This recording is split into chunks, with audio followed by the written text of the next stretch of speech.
नमस्कार, स्वागत है सभी का अपने यूट्यूब चैनल आई के हिंदी टारगेट में। जैसा कि आप लोग जान चुके हैं कि इस चैनल के माध्यम से Hindi, TGT, PGT, LT, GIC, GDC, lecturer इत्यादि higher education, aided junior high school जिसको सुपरटेड बोल सकते हैं की तैयारी करवाई जा रही है।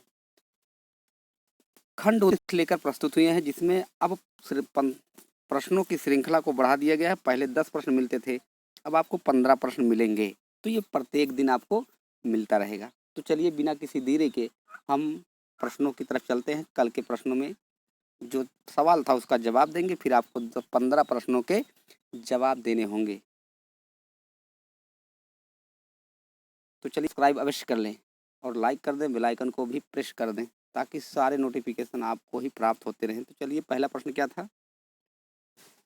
पहला प्रश्न आपके सामने था कि कामायनी के किस सर्ग में देवासुर संग्राम का वर्णन है। देवासुर संग्राम का वर्णन है कामायनी के किस सर्ग में। तो सही जवाब आपका है ईड़ा सर्ग में। ईड़ा सर्ग में कामायनी के देवासुर संग्राम का वर्णन है। तो आपको बता दें कामायनी में 15 सर्ग हैं, ये तो आप जान ही रहे हैं। इसका बहुत पूछा जाता है प्रथम सर्ग क्या है। प्रथम सर्ग आपका चिंता है और अंतिम सर्ग आपका आनंद है। इसको भी आप याद रखिएगा। 15 सर्ग हैं, प्रथम चिंता, अंतिम आनंद है। कामायनी के लेखक जयशंकर प्रसाद हैं। ये एक महाकाव्य है, इतना तो आप जान ही रहे हैं। दूसरा प्रश्न क्या था। शेखर एक जीवनी में कितने भाग हैं। जो शेखर एक जीवनी है कितने भाग हैं। तो 5, 3, 2, 4। तो सही जवाब है 2। कितने भाग हैं। 2 भाग हैं। 2 भाग शेखर एक जीवनी में है। जो शेखर एक जीवनी आप जान सकते हैं, समझ सकते हैं, सच्चिदानंद हीरानंद वात्स्यायन अज्ञे की एक उपन्यास है जिसमें 2 भाग हैं। और पहले भाग में देखिए 2 भाग तो हैं, इसको बता दें पहले भाग में भी 4 भाग है और दूसरे भी भाग में इसके 4 भाग है। इसकी चर्चा हम फिर अगले वीडियो में करेंगे, आपको बताएंगे। पहले भाग में भी 4, दूसरे भाग में भी 4 भाग है। तीसरा है गेहूं और गुलाब में कितने रेखा चित्रों का संकलन किया गया है। जी हाँ, गेहूं और गुलाब में कितने रेखा चित्रों का संकलन किया गया है। तो आपको बता दें गेहूं और गुलाब राम वृक्ष बेनीपुरी की रचना है। तो इसमें जो किया गया है 25 रेखा चित्रों का संकलन किया गया है। कितने। सही जवाब है 25 रेखा चित्रों का संकलन किया गया है। चौथा था साकेत महाकाव्य रचना का मूल उद्देश्य क्या था। जो साकेत मैथिली शरण गुप्त द्वारा लिखा गया महाकाव्य है, यहाँ लिखा भी गया है, जिसमें 12 सर्ग है। इसको बता दें जो लिखा गया इसका मूल उद्देश्य क्या था। तो सही जवाब था राष्ट्रीय की भावना, राम कथा का चित्रण, उर्मिला को महत्व देना, देश प्रेम। तो सही जवाब है उर्मिला को महत्व देना। ये उर्मिला विषय पे ही लिखा गया है पूरा। ये जो लिखा गया आपका महाकाव्य उर्मिला के बारे में ही बताया गया है। इन्होंने कहा है कि सच्चे अर्थों में देखा जाए तो सही जो वनवास हुआ है वो उर्मिला को हुआ है, क्योंकि राम अपनी पत्नी के साथ, लक्ष्मण अपने भाई के साथ, भाभी के साथ, इसलिए अकेले कौन बची। उर्मिला। इसलिए उर्मिला को इन्होंने महत्व दिया है। चलते हैं आगे। साकेत पाली भाषा का शब्द है, इसको भी आप जानते रहिए। हल्दी घाटी नामक काव्य के रचयिता कौन है। हल्दी घाटी नामक काव्य के रचयिता कौन है। तो इसके सही जवाब आपका है मुकुटधर पांडे, सुदामा पांडे, श्याम नारायण पांडे, रामनरेश त्रिपाठी। मुकुट श्याम नारायण पांडे हल्दी घाटी लिखे हैं और जौहर इसकी रचना है। एक श्याम नारायण यही पांडे हैं। प्रताप जो देखेंगे राणा प्रताप वाला, आप उसको पढ़े भी होंगे। रणबीर चौकड़ी भर भर का चेतक बन गया, निराला था राणा प्रताप के घोड़े पे पड़ गया हवा का पाला था। तो ये पंक्तियाँ इन्हीं की है, श्याम नारायण पांडे की। छठा है इनमें से कौन अधूरा उपन्यास नहीं है। कौन अधूरा उपन्यास नहीं है। तो सभा पर्व अधूरा उपन्यास है, मंगलसूत्र अधूरा उपन्यास है, राम रतन राय अधूरा उपन्यास है। तो सही जवाब है सती प्रताप। ये भी अधूरा है, लेकिन थोड़ा सा आपसे अगर गलती किए तो तुरंत भटक जाएंगे। ये नाटक है। अधूरे चारों हैं, लेकिन देखिए उपन्यास यहाँ कहा गया है। ध्यान से नहीं पढ़ेंगे तो आप कहेंगे प्रश्न गलत ही है। प्रश्न गलत नहीं, प्रश्न बिल्कुल सही है। यहाँ पूछा गया अधूरा उपन्यास कौन नहीं है, तो ये है, और यही नहीं, ये नाटक है। तो सभा पर बदियुज्जमा, मंगलसूत्र प्रेमचंद, राम रतन राय, मैलाचल वाले यानी फणीश्वरनाथ, और सती प्रताप भारतेंदु का नाटक है। सभी प्रश्न को आप जवाब दे दिए। अगले प्रश्न पर चलते हैं। कूड़े पर गुलाब डालना। कई लोग ने कहा कि आप 5 व्याकरण डालिए, तो हम अब उसको 5 व्याकरण अब प्रत्येक दिन आपको मिलता रहेगा। कूड़े पर गुलाब डालना मुहावरे का अर्थ है तो अनायास सफलता मिल जाना, मरने का प्रयास करना, कृतघ्न के साथ नेकी करना, सबकी बुद्धि भ्रष्ट होना। तो चारों में से सही जवाब है कृतघ्न के साथ नेकी करना। कृतघ्न जो किए गए उपकार को भी ना माने। कोई डूब रहा है, उसको आप बचा लें, तो अगर तब भी वो ना माने, तो समझ लीजिए वही क्या है, वही कृतज्ञ है। तो सही जवाब है। इसको आप ध्यान से देख लीजिए, क्योंकि मुहावरा आपके लिए बहुत ही महत्वपूर्ण है। आपके टीजीटी में तो एक रखा रहता है। 8वां, जो व्यक्ति सांसारिक विषय भोग से रहित हो, सहित नहीं हो, रहित हो। जो व्यक्ति सांसारिक विषय भोग से रहित हो, उसके लिए एक शब्द क्या होगा? निरीह, निःस्पृह, मदप, निर्वाक। तो सही जवाब आपका है निरीह। निरीह के लिए क्या होता है निष्पक्ष? जो व्यक्ति सांसारिक विषय भोग से रहित होता है उसको निरीह कहते हैं। अगले प्रश्न पर चलते हैं। इनमें से कौन एक हंस का पर्यायवाची शब्द नहीं है? बहुत बारीकी से प्रश्न बनाया गया है, बस ध्यान से देखिए। आप सोचेंगे ये भी प्रश्न गलत है लेकिन गलत नहीं है। मुक्त भुक, मराल, सरस्वती वाहन, श्वान। तो सही जवाब आपका है श्वान। कौन सा है? सही जवाब है श्वान। श्वान माने भी हंस होता है, लेकिन आपको इतने देखना है, जब छोटा सा रहेगा तब हंस, जब बड़ा सा रहेगा तब आपका हो जाएगा कुत्ता। तो बिल्कुल इसमें ध्यान देना, छोटा सा से हंस, बड़े सा से कुत्ता। ठीक है, इसलिए क्या है, ये पर्यायवाची नहीं है कुत्ते का पर्यायवाची। बाकी सब सरस्वती किस पर बैठी है? हंस से बैठी है। बाकी मराल, मुक्त भुक। आज का 10वां और अंतिम प्रश्न है। किंशुक का अर्थ है, किंशुक का अर्थ है पलाश, बबूल, करील, शेमर। तो सही जवाब है पलाश। पलाश जानते हैं? पलाश मन देखे हैं ना, जिसको आप ढाक भी बोलते हैं, इसी को ढाक कह सकते हैं। और ये किंशुक बहुत अधिक लाल होता है। दूर से देखेंगे तो ऐसा लगे जैसे जंगल में आग लगी हुई है। 10 प्रश्न आपके हो चुके हैं। अब आपको लेकर चलते हैं। अब आज से प्रारंभ है। आपको बता दें कि आज से जो प्रारंभ है, 15 प्रश्नों की श्रृंखला अब प्रारंभ हो चुकी है। अब आपके 15 प्रश्नों के सवालों के जवाब देने होंगे। तो अब चलते हैं 15 प्रश्नों की तरफ। देखते हैं पहला प्रश्न कौन सा है। पहला सवाल आपके सामने है। निम्न में से कौन सी लिपि निम्न में से कौन सी लिपि सर्वश्रेष्ठ, सुंदर और वैज्ञानिक है?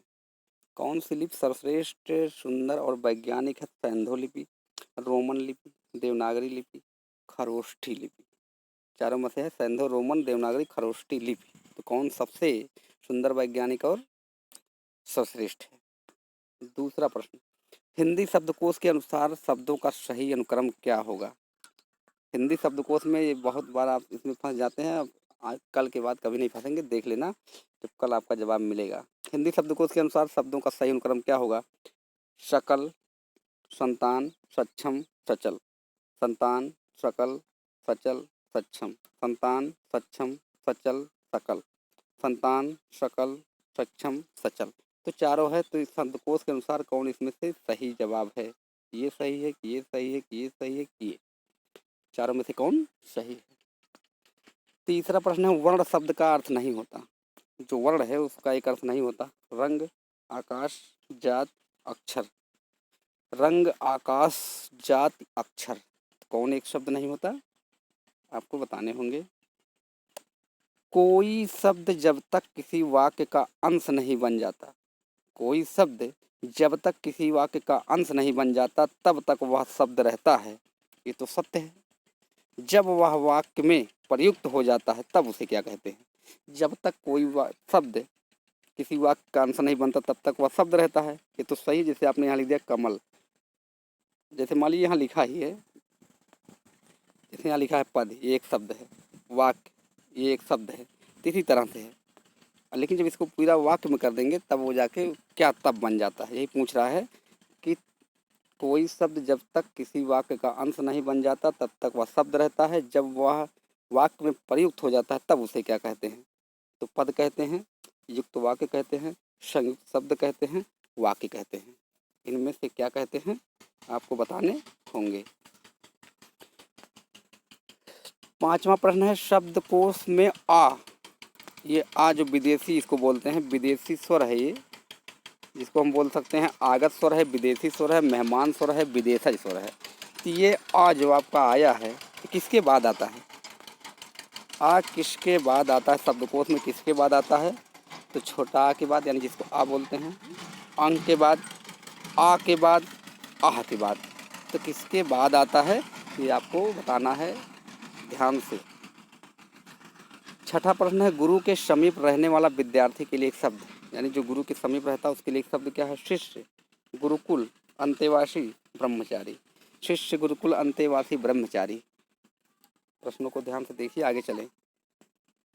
कठोपनिषद के नचिकेता प्रसंग पर आधारित काव्य कौन सा है?